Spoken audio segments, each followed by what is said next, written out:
This week, I'm back in the old Canadian city of Hamilton.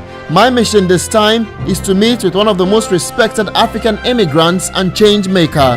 We love America, we love Europe, we love Asia, everywhere else. But Africa is our responsibility. The youth today, let's stop talking too much. Let's start doing. After fleeing his politically destabilized country Liberia in 1998, Leo Johnson became a refugee in Ghana and Ivory Coast until he resettled in Canada in 2006.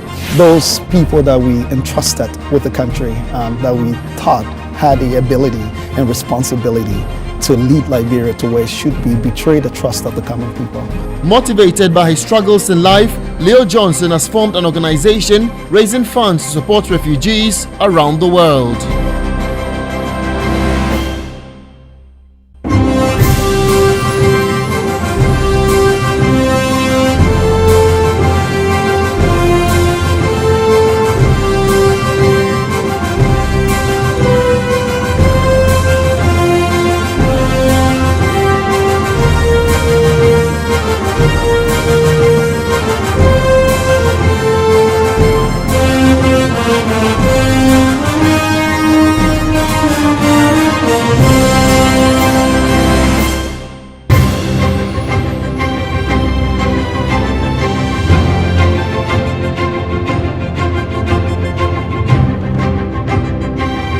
Leo Johnson, welcome to my program. Thank you for having me and welcome to Hamilton. This is my humble abode with my family. A beautiful place, no two ways about that. I must say that your country, the country of your birth, Liberia, is a country that I've covered most, should I say, in my 11-year journey in journalism. And this is a country I like so much, and I've been there several times and all that. The story of Liberia has been told over and over again. But what for you would be Liberia's untold story?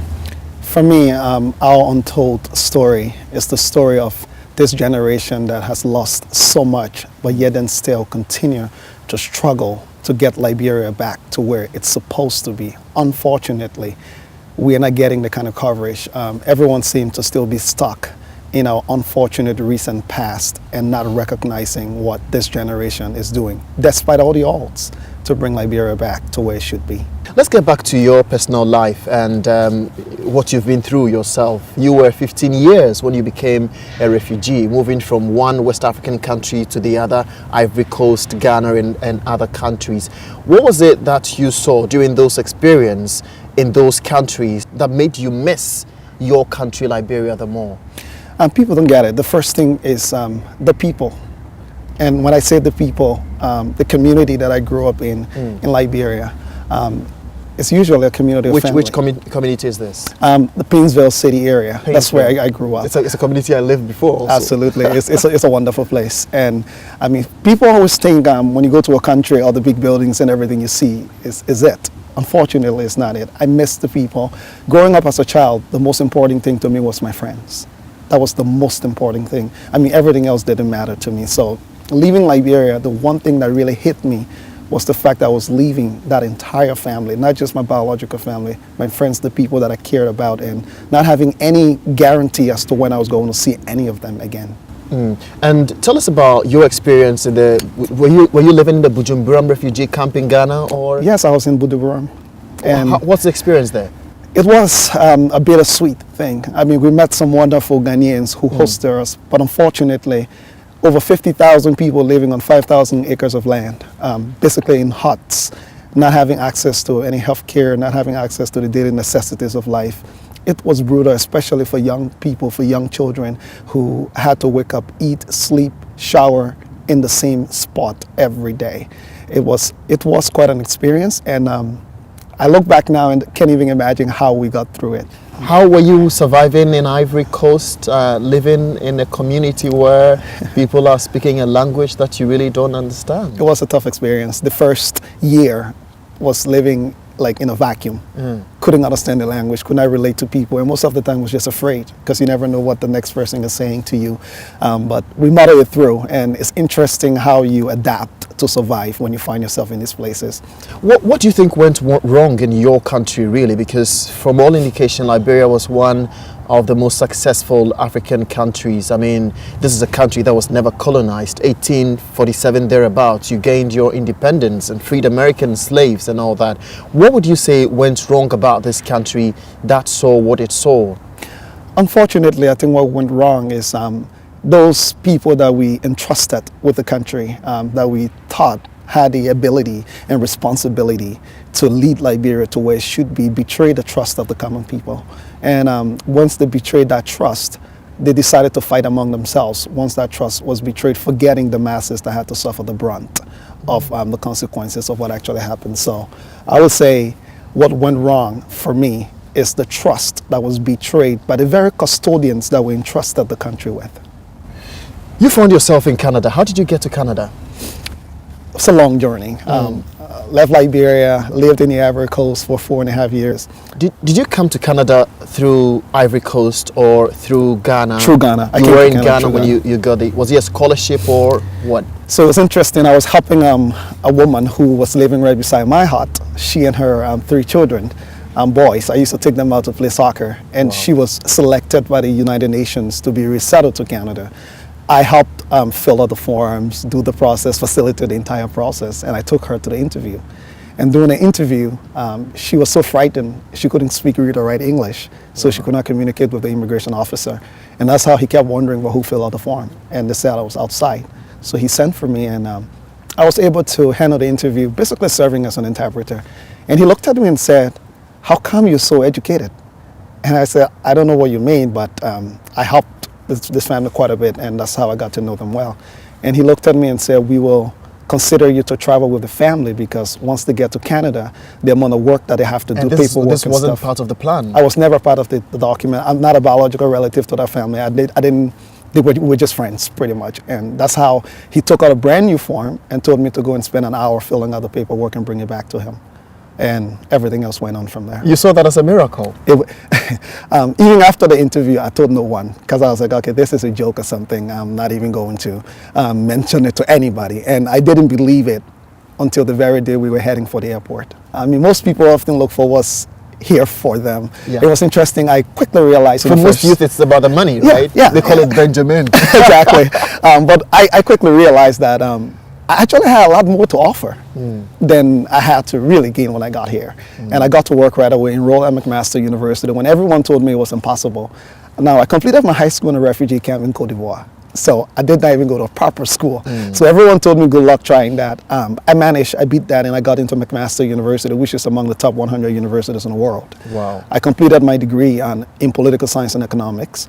And while I was there, I started an organization in Hamilton simply because nobody wanted to believe that certain things could be done. I reached out to them and I was like, you know what, if you're going to do it well, then do it yourself.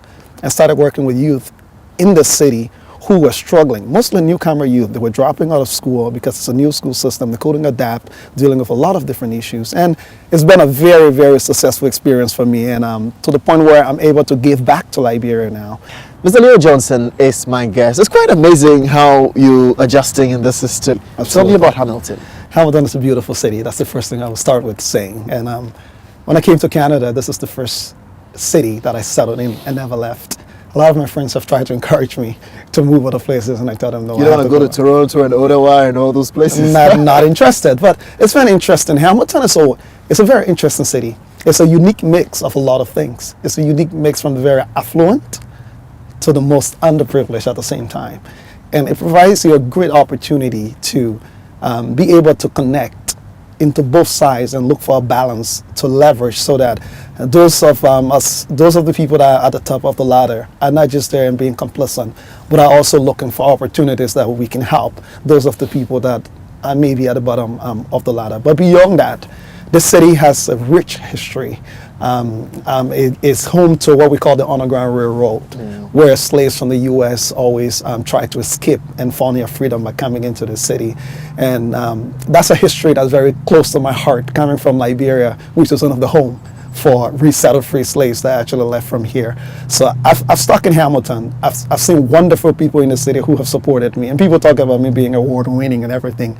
That's great. But the support that I've gotten in the city, I'm not sure if I will get it anywhere else, to be honest with you, so I've stuck here. I find it very difficult to to describe, I mean, where you come from right now, and whether you're a Liberian or you're a Canadian or whatever.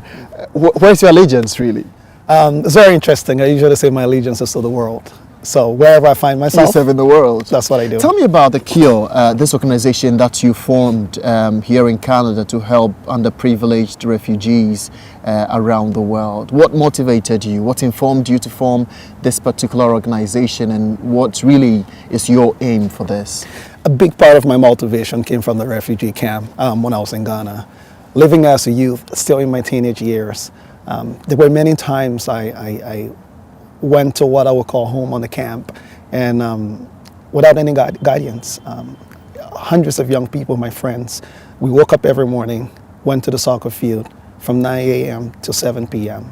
and just went back and slept. Woke up the next morning and did the same thing. 9 to 7? 9 to 7. Doing nothing? Doing playing. nothing every day. And what was Wasted even years without education. wasted years. What was even more hurtful was the fact that you were not guaranteed the next day. We went to bed and woke up the next morning with some of our friends dead, because you just never knew. People will be sick and nothing's done about it, just hoping to get better, and it gets worse. So you live for every day on the refugee camp. So when I got to Canada and saw how much abundance, how much opportunity there was, and how much people felt so entitled to everything, I told myself, I thought about kids on the camp every day. And I said, you know what, if I'm able to help one child or one person or one family get to a point of opportunity, that would help me, because other people put themselves on the line on the camp. There were many times I should have been dead and gone. People stood on the line. I got involved in accidents on the camp with no one to care for me. People I knew from nowhere stood on the line to make sure that I survived. Wow. So the best I can do is to return that to other people that I meet who need that. Doesn't matter where it is, in Canada, in Africa, in Liberia, in Ghana, wherever it is, I have a responsibility. That's the essence of my life. So you're reaching all these people with this particular organization, and you're mobilizing funds from civil society groups, from government and all that. How is it going so far for you?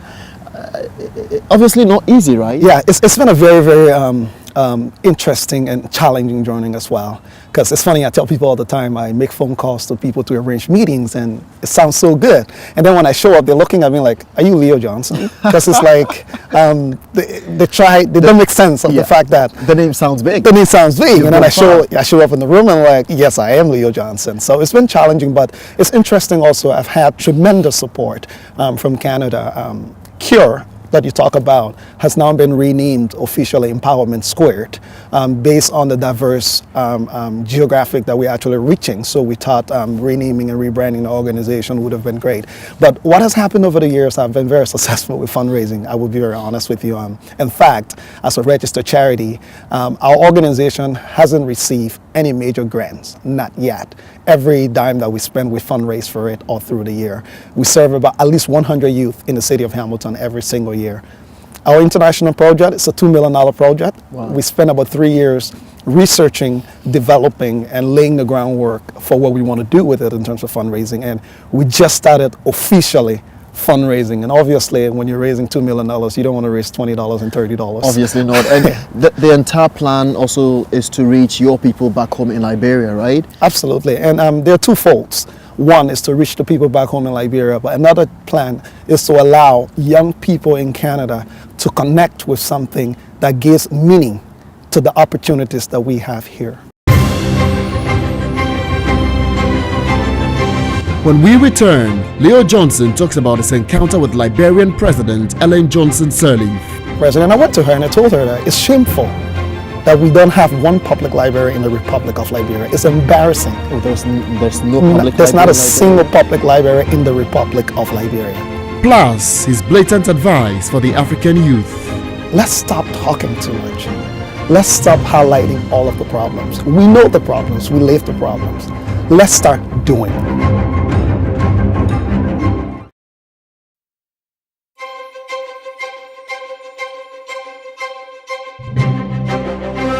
So it's interesting. People ask me all the time, what's your story, Leo? Imagine this. A 15-year-old, like any normal 15-year-old, fleeing his homeland, separated from parents, separated from family, and thrown into a refugee camp with thousands of other refugees. He had to flee due to another civil war in his place of refuge and ending up in another refugee camp for a total of a little over 8 years. And then arriving in a place of abundance like Canada. I mean, I didn't realize it, but now that I've come to Canada, I've traveled a lot and experienced a lot. Liberia is not your ordinary African country. It's a little over 4 million people. The oldest African republic, founded by free slaves from the United States and partly Canada as well. I came to Canada in 2006 as a government-sponsored refugee. And looking at Liberia, where I come from, and the history and the relationship between North America and Liberia, I mean, it blows my mind as to how much one side of the world can have access to and to how little one side of the world can have access to. A lot of my colleagues and I have always dreamed of a day that we would be in a situation that we can help make our lives better. We didn't have a basic chalkboards in school. We did not even have resources like books or library to be able to study the way we would have loved to study now that I'm in Canada and can realize that experience. I look back in Liberia, it's 27 students for every one textbook. And those textbooks are like from the 80s and 70s. They're not even textbooks that are any more useful in any educational setting. And that's when I realized that it's no longer about Leo. It's now about the larger community. It's about people who can be inspired from my experiences, people who can be inspired from my challenges. And that gave birth or reactivated the dream of the Liberian Learning Center, which was actually conceived on the refugee camp. In Liberia, education is hard to come by. Communication, learning about the larger world doesn't exist. There is no library in this country, and educational institutes are cropping up, but at the youngest level, at the childhood level, this type of an institution can offer the catalyst for future generations and education to those generations. With what I've seen thus far, I'm convinced that Leo and Empowerment Square has the capacity to pull this task off. I'm proud to be a Hamiltonian. Well, here we are today talking about raising $2 million to have this facility erected as a demonstration of where the future of Liberia lies and how we can take the culture of a country and translate it in a way that we can preserve it, sustain it, and also celebrate it. Having the privilege as a board member of Empowerment Square to be able to travel directly to Liberia with Leo Johnson allowed me to witness firsthand the passion that Liberians have for learning and the need they have for an opportunity to do it in a supported environment. A learning center, when built, will represent to an entire nation an investment in education and become a symbol of hope for an entire generation. The Liberian Learning Center will be more than bricks and mortars. The center will provide a safe space and act as a resource to several community-based organizations and initiatives, empowering them to provide necessary programs and services to the Liberian people. Have you met the Liberian president personally? Quite a few times. I hosted her last September, 2013 September in Toronto, actually. Wow. For a You brief, hosted your president? Yeah, I hosted her for a brief media tour. And I wanted her to talk about the condition in Liberia when it comes to education directly related to the project that I'm doing. I usually like to say it's good to hear it from the horse's own mouth.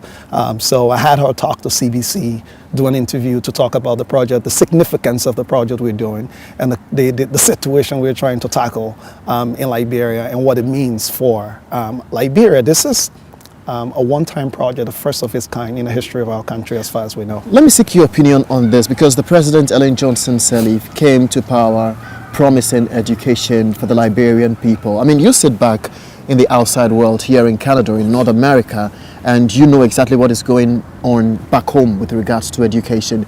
Do you think that your president, and I mean President Ellen Johnson Sirleaf, has been very successful with her vision with regards to education and what she promised? I mean, President Sirleaf herself was the first to admit in her last speech, her last State of the Nation address, that she fell short. She fell short. And I think for many reasons. Some of the reasons range from she underestimated the depth of the problem. Because it was actually a broken down economy, it was a broken down country. There was nothing. When you've lost 2 generations, of a country where anyone my age that stayed in Liberia did not go into a school building. It's not an easy thing. But secondly, unfortunately, getting a government together that had the credibility to really move on and manage the resources that were available was also another disappointment, and she can tell you that. Her government hasn't performed very well when it comes to government officials, institutions that's supposed to be doing the legwork that has to be done. And I usually say the buck stops with the president. So at the end of the day, it all falls on her lap. But not to be dismissive. President Sirleaf, I tell people, have also done some very good things for Liberia. And I can tell you, just keeping the peace in that country, people don't understand. It's not as simple, just keeping the peace. And I tell people, if President Sirleaf has failed, the one thing I will give her credit for is for managing to keep the peace, because the longer we keep the peace, I can assure you that we will rise up and we will do what has to be done to get Liberia back to where it should be. When you guys in the West get the opportunity to meet your presidents when they visit, are you candid with the opinions that you have? Are you bold enough to tell them that, look, this is going wrong in your country and you have to sit up and fix it? Meeting with the president of Liberia, were you bold enough to tell her what you're telling me right now with regards to the lapses in education and all that? Anybody who knows me will tell you that I'm not afraid to step on toes, especially when it's justified. And yes, I've brought it to, in fact, the reason for this project, I always like to say, I like to criticize constructively. I want to go to the president, and I went to her and I told her that it's shameful that we don't have one public library in the Republic of Liberia. It's embarrassing. Oh, there's no public There's library not a in single Liberia? public library in the Republic of Liberia. I told the president this, and I told her it's shameful and it's embarrassing that someone, we have a president who's an Harvard-educated economist running a country without a single library. But at the same time, I want to advise Liberians in the diaspora and in the West who have opportunities that it's not okay to just go to the president and put these things forward and say all these things. No, we have to do something. We have to offer solutions. We can't just keep crying and castigating and citing. Because you have the opportunity right here. Yeah. I mean, raising funds, forming organizations, civil society organizations and all that. I'm just impressed with your organization and its work and all that. But really, the only question that comes to mind when these things, come up is what you've been able to achieve with the organization that you formed, CURE, personally here and also back home. What is the plan for CURE? The whole purpose of this organization was to provide a platform where young people can come and explore their abilities and ideas. And when I'm gone, obviously at some point I will be gone, and I will be associated with this for the rest of my life, but in different capacities.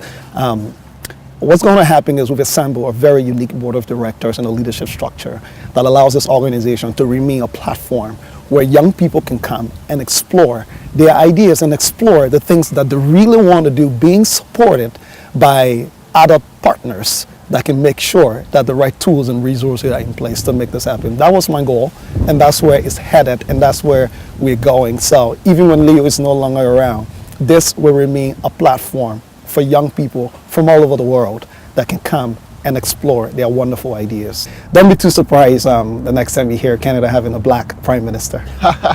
We're looking forward to that. Quite a number of awards for yourself and your organization, and difficult for me to talk about all of them. You've received this JC Holland Award for Youth Leadership and Excellence and the YMCA Peace Medal, being named one of the Hamilton Spectator's top 40 under 40 and one of the top 75 immigrants in Canada. I mean, these are amazing awards for you that you won here. What for you, among all these awards, would you say is the single most important for you? The single most important for me was the YMCA Peace Medal. The reason is you do a lot of work, but sometimes you don't have time to reflect on the direct results of the work that you do. And I tell people the work of peace for me is not going into war zones, just going into war zones and finding peace. The work of peace is cultivating a community that lives in harmony, that allows people to relate to each other. And I've been doing that work for a while, but I mean, not putting it into context, because when you are involved, sometimes you don't put it into context. Yeah. And to see that the YMCA decided to put that work into context for me, the young people that I pass by in the streets every day in Hamilton and see that work being put into context was really pleasing for me to see that a testament to the fact that I've contributed to the harmonious existence of this community since I got here. What do you think that the youth of Africa can do to help change the continent? Obviously now you can see a number of leaders being elected into office, being youthful and all that, but it looks like we're still not getting there, with our mentality and all that. What would be your single most important advice to the youth of Africa, regardless of where they find themselves around the world, whether in the Americas or in Europe or in Africa? What should the youth of today do to help change the continent of Africa? I'll wrap it up this way. We love America, we love Europe, we love Asia, everywhere else, but Africa is our responsibility. And what I mean by that is the youth today, especially those that might be in positions of privilege or opportunities, let's stop talking too much. Let's stop highlighting all of the problems. We know the problems, we live the problems. Let's start doing. And I was at McGill University recently doing a lecture, and I told a bunch of the young Africans gathered there that we come to these places and these countries, we invest in the systems, even though sometimes we disagree with some of them, but we still go ahead and we invest in them. But when I hear people talk about Africa, I hear them talk about all the corruption or how they can do this. Yeah, my thing is, to change the game, you have to have a skin in the game. So go to Africa, do something, even if it means you lost in the process. That loss will teach you lessons that allows you to change things for the better. It's not just okay for us to criticize. It's time for us to be leading by example. So youth of Africa, Africa is our responsibility. And at the same time, keeping the Canadian allegiance. Absolutely. And in fact, what happens is, when you get to a place that becomes your new home like Canada, what I tell people in Canada all the time is, people in Africa and other places are not asking us for things we don't have. They're only asking us to share the things that we already have while we look for greater ones. Leo Johnson, thanks for joining me on my program. Thank you very much. Keep up the good work. Africa is proud of you. Liberia is watching. Thank you.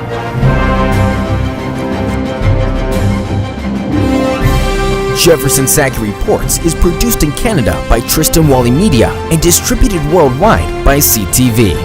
It's exclusive in Ghana on the Joy News channel on Multi-TV. You can follow Jefferson Saki on social media on the following handles. You can also communicate with our guest on Twitter. Ask a question and we will surely get back to you.